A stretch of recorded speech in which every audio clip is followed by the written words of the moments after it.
Andy Foster of the California State Athletic Commission, the executive director of the California State Athletic Commission, about this issue and a hell of a lot more issues. He's kind enough to join us. There he is, the great Andy Foster. Andy, how are you? I'm good, Ariel. Thanks. I haven't seen you in a long time. Yes, it's wonderful to talk to you. And yes, I haven't seen you in quite some time. And like I said, I'm always very appreciative. It's honestly a great privilege and honor to have you on, because one thing that kind of gets at me a little bit is that I feel like there's not enough transparency and accountability when it comes to officiating in combat sports, regulation in combat sports. You're the biggest one, you're the best in my opinion, and yet you're always very accessible to us. And I think that says a lot about you and the way you run your state. So thank you for the time. I appreciate it. There's a lot I want to ask you about, because it's just such a great privilege to be able to pick your brain. I've been debating a lot on this show and over the past few weeks about open scoring. I know that it has been used in boxing before by several, promoters and sanctioning bodies. Not so much in MMA. There's a major one called Invicta that does it in Kansas. I know Colorado does it a little bit. Combate Global does it a little bit as well. Are you in favor of open scoring for MMA bouts? No. Why? Well, I mean, there's a lot of reasons why, but I think I think the biggest reason, Ariel, is you'll lose the last round a lot of the time. Okay, if the fighter knows that they're up, they're going to fight defensive. They're going to fight to win. So if they're up 2 rounds, they'll a lot of times they'll coast that last round. It's not me saying it. I can show you videos of it happening, especially in boxing. So I've watched that before. There's also this idea that one of the more iconic moments of combat sports, whether it's boxing or mixed martial arts, is, especially in a championship fight, is when Bruce or Michael Buffer or Jimmy or whoever says, "And still or the new." That's something that's unique to combat sports, and I wouldn't want to take that away from it. Have you ever, overseen an MMA event that was using open scoring, whether in Georgia or California? I think we tried it once in Georgia. I think we did try it once in Georgia. Okay, so you think, but maybe it's not at the top of your mind, certainly not in your great tenure as the executive director of the California State Athletic Commission. Why not at least try? Because I would actually beg to differ that you wouldn't see that coasting, and there are ways in order to combat that coasting or to deter fighters from coasting. If they're being too timid. I mean, we've seen back in the day, in the Pride days, there was yellow cards, red cards. I'm not saying that we would do that in the United States, but there are ways to counter that. Why not at least try? Maybe amateur events, something like that. I'm open to trying anything. We'll try. It'll improve the sport. I'm open to trying things. But the question you asked me was, am I in favor of it? I'm not. I could maybe be persuaded if it turned out to be a good thing. I'm open to trying things, especially with the amateur program. But, I think, and you just mentioned something that I think gets to the heart of this issue. And I think you mentioned the yellow card. Okay. And I think in the United States, we'd call that the timidity foul in some respects. Okay. I think that foul is not used enough. I think we need to be implementing that foul. I think if you're going to criticize judges, and look, I'm not saying you in particular, I'm saying in general, if the criticism of judges, there needs to be this idea that the referee gives the judges something to score. Let's give the judges something to score. If they're going to be, if a wrestler is going to use essentially offensive defense, the wet blanket effect to keep a fighter from being able to fight for 5 minutes, that's a hard round to score based on our criteria that's based on damage. You used to be a fighter. That's why I think that your opinion matters so much. I believe your record was 11-2 by the time you called it a career. Am I right about that? 11-2? I really don't remember, Ariel. I don't. It's been a long time since I've done that. Okay, well, somewhere in that ballpark. I believe it's 11-2 if Tapology is to be believed. My question to you is, if you were armed with the information that you were up 2-0 going into the third round of a fight back in the day in your career, would you have coasted? Are you the type of fighter that would have sat back and fought in a timid manner? I don't think I would have fought timid, me personally, but I would have fought conservative. I would have fought cautious. I wouldn't have took risks and get myself knocked out if I could help it. I wouldn't put myself in bad positions. There's ways that you can fight and still be cautious and not look like you're fighting cautious. You can be less offensive. You can be less risk taking. And maybe I'm different, but I think I would have been more. You're not going to go out there and do nothing and run off. That looks stupid. Nobody's going to do that. But you're probably not going to take the big risk and go and, get in the phone booth and start battling it out in the last 10 seconds, that type of thing. Sure. And it's easy to say that, right? But when you have an opponent who knows that they're down 2-0 and they're coming at you and trying to cut corners, right? And trying to cut your angles, it's hard to say that you're not going to take as many risks when you got someone swing for your head. I guess the main thing is that I'm trying to get to is I hear a lot of people who bring up the example that you just brought up earlier, and I just have a hard time believing if the fight is being reffed the right way and if fighters are agreeing to compete to a certain level, that you're not going to see someone coasting, because it's almost impossible to coast in a 5-round cage fight. That's and as you know, fighters, this is not really of your concern, but I feel like the rights of fighters are being diminished every day. They can't have their own sponsors. They can't, do this, that, and the other. Well, I just love the idea of fighters, and I feel like you're pretty, fighter friendly. You changed the weigh-ins, for goodness sake. You made them in the morning. That helped the fighters tremendously. I feel like the fighters should, at the very least, have the knowledge of where they stand going into these massive fights when there's a show-win pay model where they go all the way down the ladder, where their entire lives could change dramatically had they known they were, tied as opposed to up, etc. Isn't that good knowledge? Isn't that knowledge power to them? I mean, there's arguments for and against, Daryl. There's for and against. I'm not saying I'm not open to trying it, but what I certainly would not want to happen in any shape, form, or fashion is the judges being able to figure out where the other judges are at on this where they're at in the fight. Ariel, whether it's on purpose or not, you'll see some balancing of scorecards. I mean, we love our judges and they do the best they can, but it's just human nature to want to be in the majority in all these rounds. And if a judge finds out they're in the minority, my fear would be, I've saw this with boxing before, is that if it's a close round, they're going to balance their scorecard. Mm-hmm. I don't want to say that in every case, but that's a concern. So if we did have open scoring, I would not want the judges to know where we're at. And I don't know how you can keep that from happening.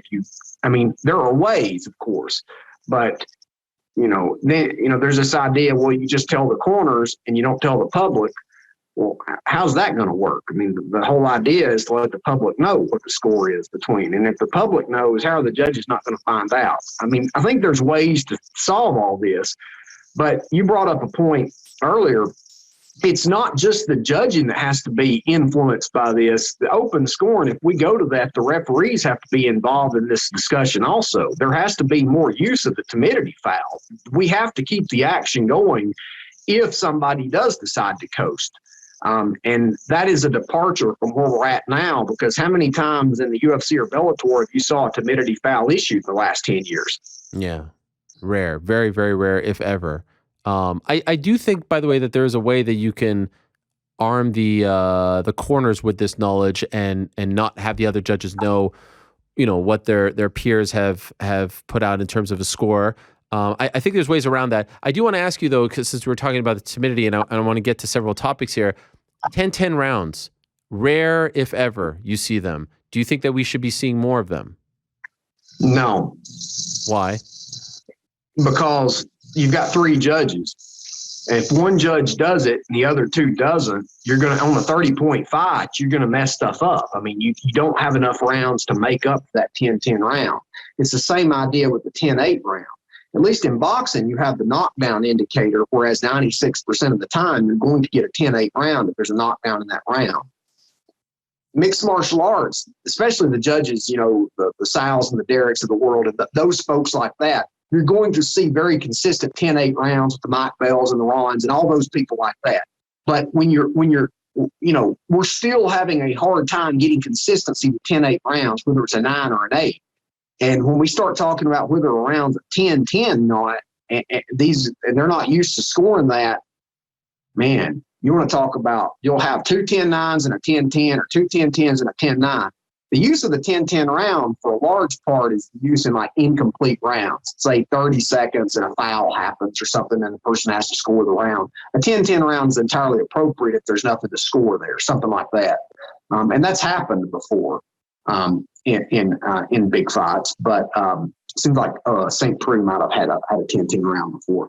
But for the most part, I don't think that we should be scoring 10-10 rounds because you will start seeing inconsistencies from the judges, which will influence the final result of the fight, especially on a 30-point fight. How do you feel about the current state of judging? Well, Ariel, I've been watching it a long time. I know you've been watching it a long time as well. You go back to the late 90s, early 2000s, the judging is much better than it was then. It is much better than it was then. The controversy from this past weekend is we're talking about a difference of opinion on one round of a 5-round fight among the best judges in the world. I mean, that's literally what we're talking about. So I feel like it's gotten better. There's always room for improvement. We're trying to improve it, but some of this has to do. I've said it before in this interview. You have to give the judges something to judge. And I think if we're going to move judging forward in some respects, this is an entertainment sport. I think this idea of using the timidity foul a bit more for the referees needs to be taught a little bit. We need to be using that. I love that. And we don't talk about that enough. You, to the best of my knowledge, you continue to do this. You have a monthly sort of Zoom chat, right, where you guys go over hot topics as far as officiating is concerned. You review old fights, things of that nature. I know you were doing it during the pandemic. Are you still doing it? Yeah, we had one like 2 weeks ago or something like that. You're welcome to attend the next one. Anybody is. I give a link out to anybody. Come and watch if you're an official or you're a commentator, regulator, or a journalist, whoever, I'll let anybody come. It's not like it's a secret. And we talk about fights. We talk about rounds. We talk about especially ones that are interesting. This round that you were talking about with me, I'm sure we're going to talk about on the next one, and we'll talk about it. We pull the criteria up and we go over it. I think it's a helpful exercise. I think it builds the new judges. We're trying to build a new group of people coming up because there is some turnover. But to your point, yeah, we still do it. It's not every other month; it's about every other month. Now, during the pandemic, we were doing it every week because, man, we didn't have any fights to do. Right. How many people usually attend these? I think last time, maybe 118 were on there last time, something like that. To the best of your knowledge, do any other states do this? Well, I don't. No, Nevada started doing it for a little while during the pandemic. I don't know if they're still doing it, but it was essentially, I think, the same group that I had. And Mark Goddard over in the UK has been doing it for he did it a couple months ago. He started doing it as well. But no, I don't know of any other states that do it. But everybody comes and visits with us. It's like the ABC, so you can come visit. No, sure. There's no problems. What percentage would you say are non-officials who attend, i.e., coaches, people who would be in corners, commentators, media, things like that? People who their voices are out there talking about judging, officiating, things like that, and those who obviously have to coach corner fighters who are involved in these fights. What percentage would you say are those? I bet we had 20 last time, something like that. Of the 110 or 120, whatever we had, something like that. Because the reason I bring this up is I had a chance to, when I was working at ESPN, to work as a sideline reporter for some NBA broadcasts. And at the beginning of the 2019 season, they said, "Hey, everyone's coming together at a restaurant in Manhattan," and the legends of the broadcast team were there, like guys who have been calling NBA games for 30 years. And this was night one of a 3-day seminar where the NBA would put on a conference and talk about rules and updates and go over controversial plays from the previous season. More often than not, I love the UFC broadcast team. I love the Bellator broadcast team, but I feel like the commentators are inaccurate when talking about how fights are scored. And I've said for 2-3 years, ever since I went through this, I was like, we should do this in MMA every year, go over things just so that the people who are speaking about it to the public are speaking about it in the right way. Now I've come to find out that there might be something next month involving the UFC broadcasters, which feels like, all right, great. Is this something that you are going to be a part of? And have you advocated for this in the past? Because I think that's one of the big problems. I think the audience is getting a little bit confused as well. And maybe even some of the fighters who are watching these fights and listening to people talk about the fights. Well, I mean, yeah, Mark Ratner mentioned it to me. I'm going to try to get over there if it's possible, if I can. I'm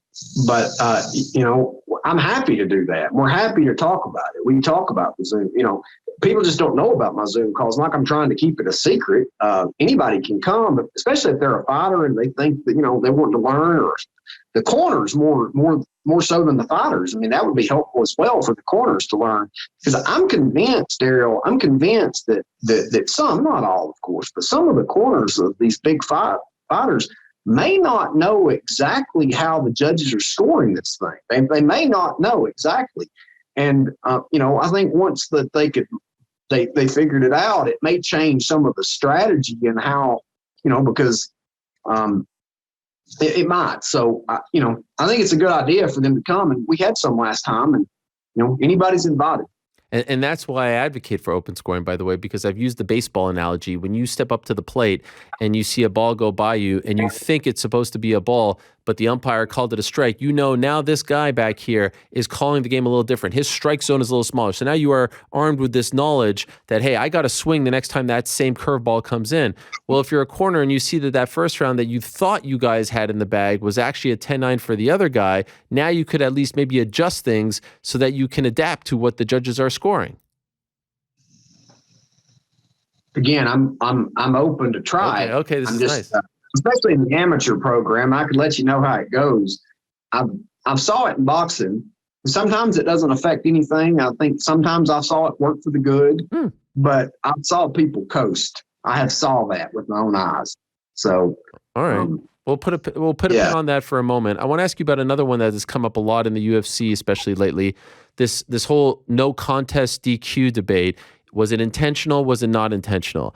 I personally feel like you throw something, it's intentional. Now, if it happens to land, below the equator, well, then guess what? That's your fault. You should be DQ'd. I just think it should be blanket. How do you feel about this? Because we saw a couple of occasions there where I was like, no, it wasn't intentional, so it's going to be a no contest. The other guy was hit behind the head. It's like, what? That's a DQ. You did an illegal foul.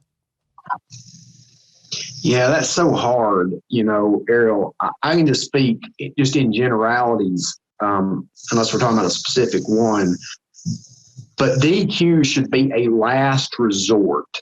It should be the very last resort a referee has. People didn't come to watch somebody get disqualified. Nobody came for that. Was it an accident or was it not?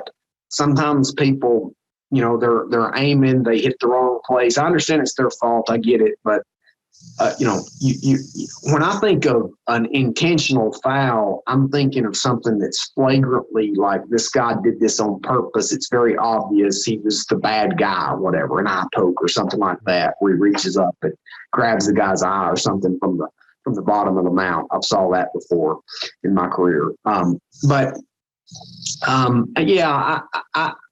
think Herb Dean has a really good perspective on this topic, and he tries to not disqualify people unless he just has to, and that's the kind of the perception that I have on it. But if the fight is ending regardless, if you have a DQ, at least you have a winner there. Like if it can't continue, isn't that better than a no contest?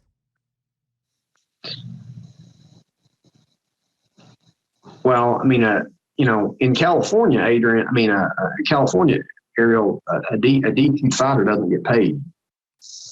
The one who won via DQ? No, the one that lost by DQ doesn't get anything. No, they don't get paid. What the heck? Even if it happened in the last 3 seconds of a 25-minute fight? Like, say you intentionally foul somebody and you get disqualified. If you're the person that intentionally fouled them, you don't get paid. And well, then it comes down to how do you know if it's intentional or not? Yeah, right. That's the thing. I mean, you go back and you watch that fight with Jack Reese. where he had Andre Ward, Edwin Rodriguez. He took 2 points from them. I believe it was in the 4th round. That wasn't anything to do with trying to mess with the scores. They both lost 2 points. You see what I mean? They both lost 2 points. It was basically a telegraph to them, guys. If I take another one, you're DQ'd. You don't get paid. So. And then they started fighting better. The reason I point that out is a disqualification should be very rare. I don't think we should be calling intentional disqualifications unless the referee's absolutely sure that this person was flagrant and did it on purpose. That's my thoughts on that. Funny you bring that up because I was just about to ask you. I tend to think that not enough points are taken away. The warning to me, in my opinion, should be in the locker room. Why is it that when we know that you can't eye poke, we know you can't grab the fence, we know you can't do these things, yet you do them and then you're given a warning? You're almost given that leeway. You're given that one mulligan. Why is that? Why shouldn't the warning first come in the locker room? And then if you poke a guy in the middle of a fight, take the point away. There's a lot of people that believe just like you believe. I'm not saying you're wrong. All I'm saying is, Ariel, I'm sorry, I called you Adrian again.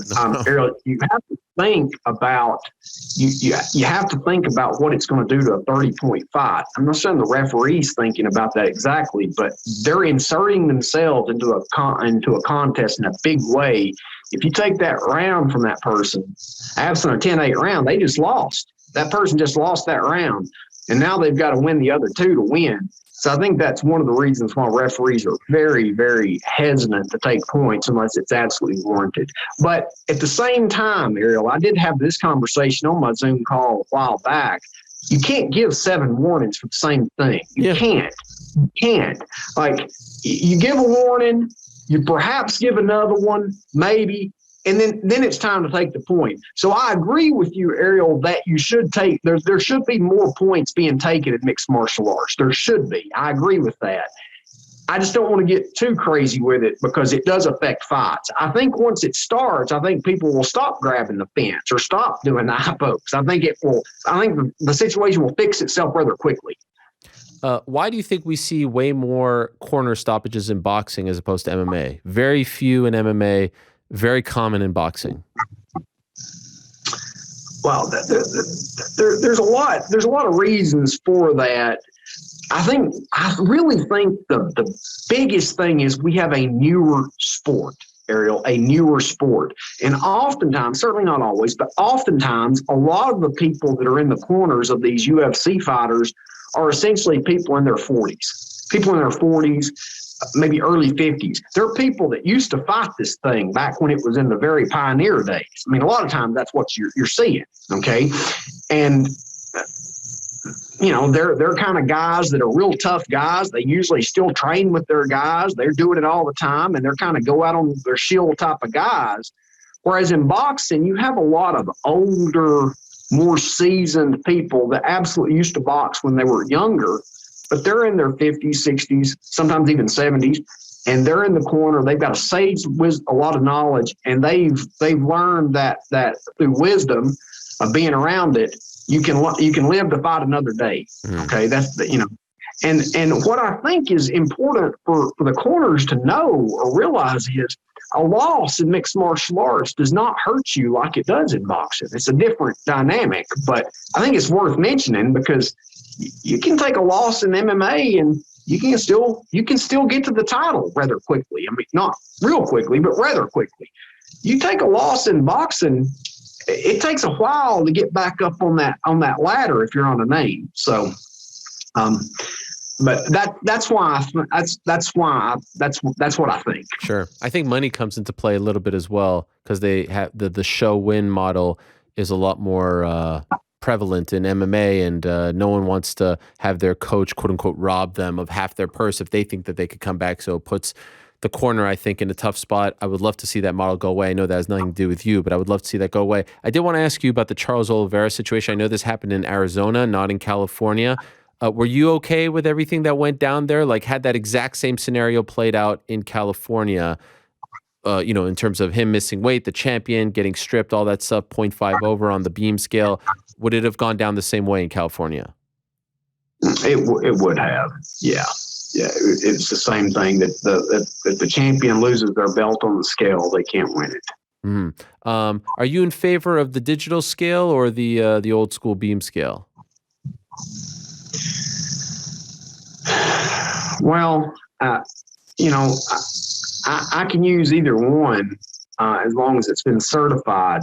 But the digital scale has a variance. It says it in the instruction manual. I think the one we use is 0.2 or it might be 0.4, whatever it is. So you have to give that. I mean, that's an allowance, I think. You know, to be honest with you, Ariel, I wish we didn't have to worry about which scale we're using. I wish the weight cutting wouldn't be to the point to where we're struggling over 0.2 or 0.3. You know, that's kind of the broader issue of the debate on whether, you know, but people cut weight, and it's something that we have to deal with. The scale is not the scale is really not what the issue is, though. It's really the underlying issue. The scale is just a tool. So next month is going to be 6 years since you started doing the official morning weigh-ins, right? It was UFC 199 for big MMA shows. It was June of 2016. Are you happy with the changes that have come about as a result of making the switch to the morning? Well, I mean, I think yes and no. I mean, I think the fighters like it better. I think it lets them rehydrate better. So I'm in favor of that. You know, I wish that we didn't have to have these massive swings, because I'm still providing that information to the group we're working with at Harvard. We still take the weight from the next day.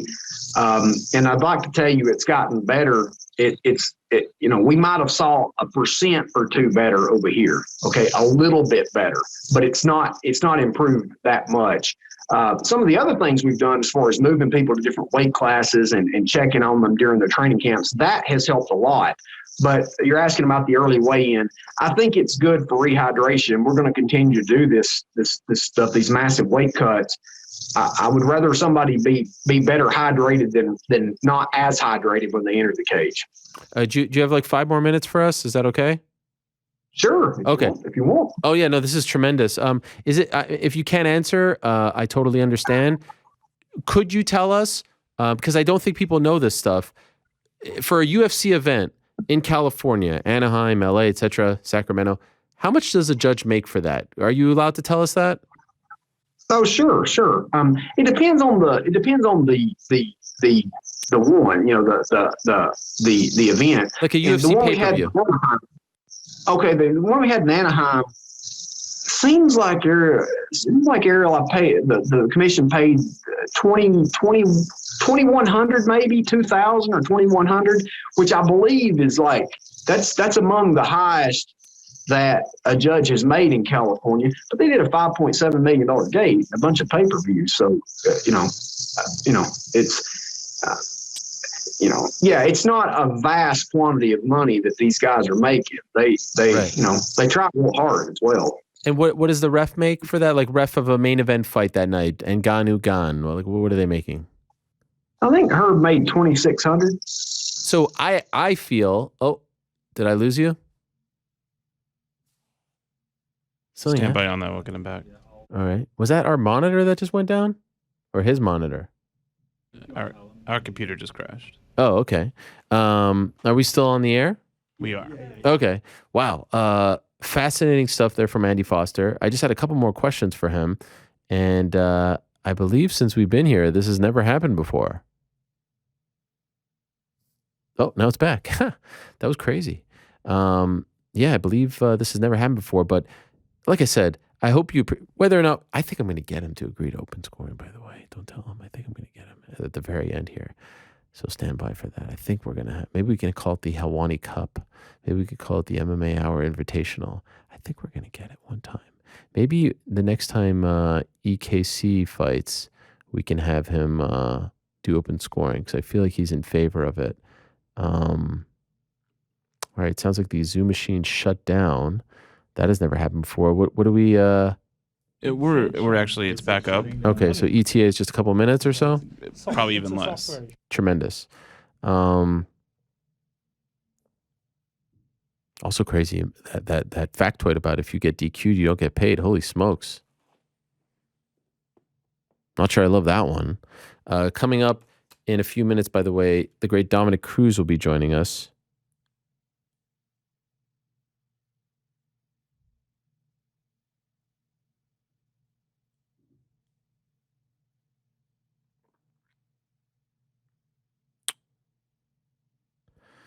So we shall talk to him about that. Of course, he's not just a commentator. He is a fighter who has been looking pretty good as of late. Should I tell him to click back in? Yeah, that would be good.